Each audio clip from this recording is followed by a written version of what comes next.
Okay, here we go. 2023, we're ready for you. Hey, what's up? It's your favorite intuitive healer and mindset coach, Crystal. Hello everyone. It's 2023. I hope you guys had a great Happy New Year's and I hope your holidays were splendid. I hope you got to spend it with all of your loved ones and you got to do everything you've ever wanted to. But now it's 2023 and you know what's going to happen in 2023?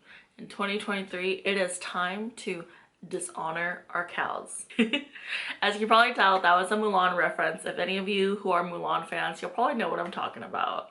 It's that moment when Mushu goes, she's a dishonor to her cow, she's a dishonor to her ancestors, and that, as you can tell, was a very pivotal point in the movie for me when everything she was about to do was about to quote unquote bring dishonor to them all.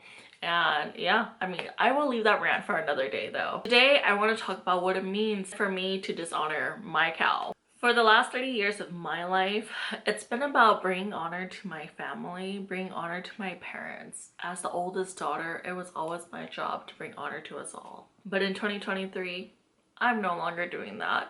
I think a lot of us can agree that when our parents nag us, they really just want the best for us. They really just want the best for us when they tell us they want us to become lawyers, doctors, politicians. And when they dream about us as future politicians and leaders, movers and shakers. My parents, like many, nagged me to get a higher education after high school. They lectured me, and so I went to college to pursue a higher education. And I graduated with a business management degree to make them happy even though I wasn't happy and I dreamt of another life for myself. To be honest, if I had more courage when I was younger, I would have honestly started this YouTube and social media journey in 2009. And honestly, I would have skipped out on college. But that was 2009, and in 2009, I was still learning what it meant to have courage and what it would mean to live life for me in the next 10 years. A big part of me was always afraid I would disappoint my parents because I felt that if I did, I would be abandoning them. After all, I was the oldest of 5. Whether I liked it or not, I was a role model for the family and for my siblings. And my parents were refugees who escaped persecution and war to start a new life here in America. So who would I be if I did not honor them by giving up what I want for what they've always wanted? So instead of living my life, I actually began to perform, to play a role. My thought was always, who did I need to be in front of these people so I could look like a well-established woman and disciplined daughter? Who did I need to mingle with to look well put together? And who did I need to act like to be loved and noticed?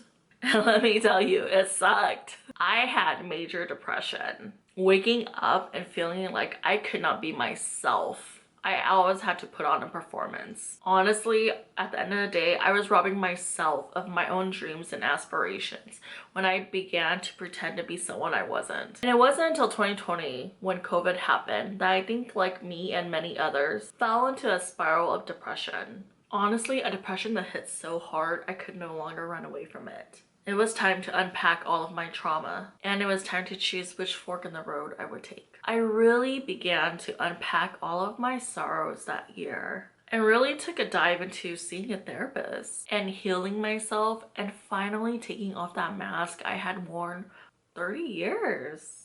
A mask in which I wore to keep my parents happy and their faces unembarrassed. I wanted to be me now, even if that meant letting go of all the dreams and aspirations my parents had for me. Even if it meant it was time to bring dishonor to my cow. Through healing and grounding myself, I was able to take off the mask I was wearing. On my journey, I was able to really reflect who I thought I was, who I thought I wanted to be, and dissected it all, questioning, is this really for me or is this really for them? And is this truly me or is this just truly them? My sister Star wrote a piece not too long ago in which I resonated with what she said. She states, there is vulnerability as there is power in telling my mothers that in order to honor them, I choose to live my life on my own terms. And honestly, she could have not been more right. Letting go of all of my parents' dreams for my own was the best thing I could do for me. And were my parents happy about it? No, they weren't.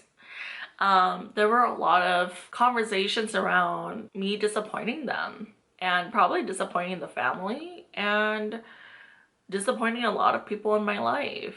But that disappointment to me no longer mattered because it was about what I wanted to do with my life in this lifetime. I know that my parents are angry because honestly, they were just afraid for me. They were afraid and they cared for me, and the way it came out was through anger. But for me, luckily, when I was able to show them what I could do on my own, they were able to really take a step back and look at the daughter they were able to raise. They were able to proudly raise, and they took a step back to really let me shine in the best ways that I knew how.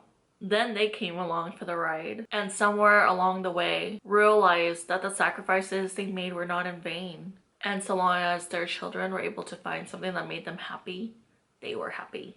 I know that going after what you want is not an easy feat. There are so many people who love us, who care about us, and don't love us and don't care about us, who all say the same things. Maybe some of those same things are, you can't do it, you shouldn't do it, you've never done it.